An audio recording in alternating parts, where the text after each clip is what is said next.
Hey everybody, welcome to our business tip today. Today's another special one. I have a special guest, Greg Dudar, with us. And I brought Greg in because Greg shared this great story with me about creating an opportunity for his sellers in the marketplace using reverse offers. First of all, Greg, welcome. Thank you so much for being with us. It's my pleasure. Tell us the story, tell us the situation, what happened? I remember, boy, it was probably 6 or 8 months ago, you and I had a conversation and you had discussed this concept of the reverse offer with me. The challenge that I'm finding within the marketplace currently, especially with the non-disclosure of conditional sale, is that people are saying, I love the place, tell me if you get an offer.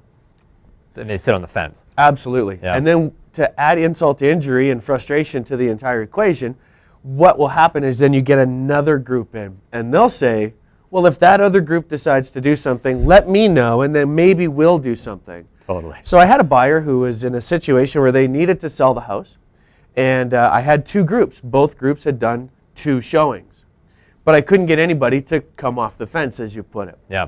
So I took the concept of the reverse offer and modified it a little bit. Let's just stop right there for a second. Okay. A reverse offer, just for those of you that don't know, is that the seller would make an offer to the buyer. There's a second showing. The seller says, you know what? You guys haven't brought an offer. Why don't we make you an offer? And the house is listed at 500, and they go in and they make an offer at 475 or something, and they, and then it opens up conversations from there. So continue on. You got these 2 buyers waiting for each other. What happens? So everything that I do has to be 100% within the rules and regulations that we are bound by. Absolutely. And you are only allowed to offer the home to one person at a time. Of course, when you initially list it, that's called an invitation to treat.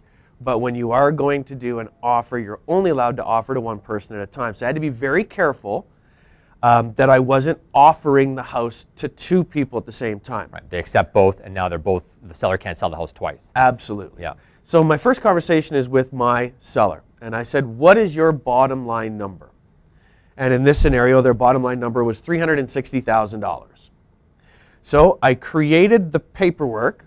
I put all of the inclusions, but no names, top or bottom.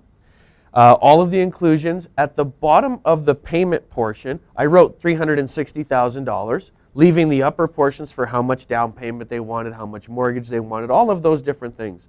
I went through all of the pages of the contract and made it incredibly easy for them to simply put in their personal information, initial the bottom of each page, sign the last, and it was now an offer.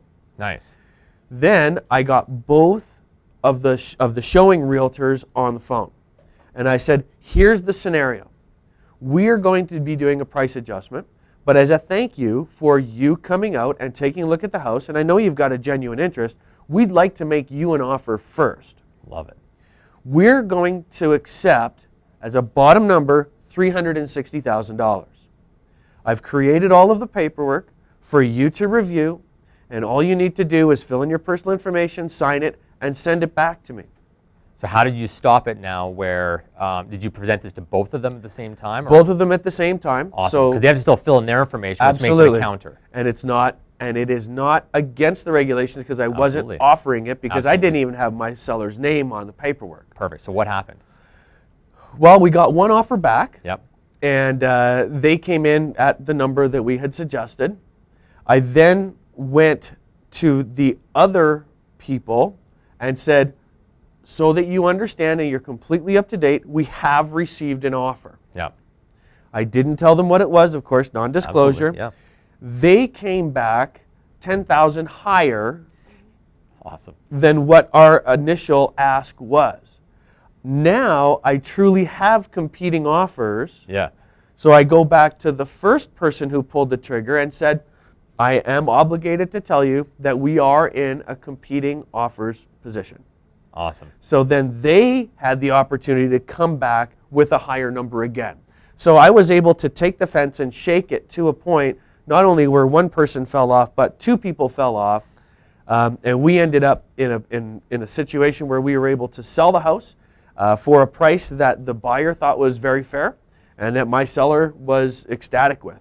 Absolutely over the moon. I absolutely love it because in this marketplace, sometimes you need to be a little bit creative to get people to make a decision and pull the trigger. Absolutely. And your seller wants you to work, and people just sit around waiting, and they don't realize that they actually do have a proactive option. So the reverse offer in this case, and even the modification you did, produced competing offers. So Right. kudos to you.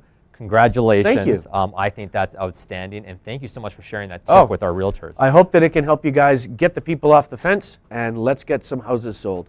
Awesome. Thanks, Greg, and all the best to you guys. We're doing a ton of business for the rest of the year.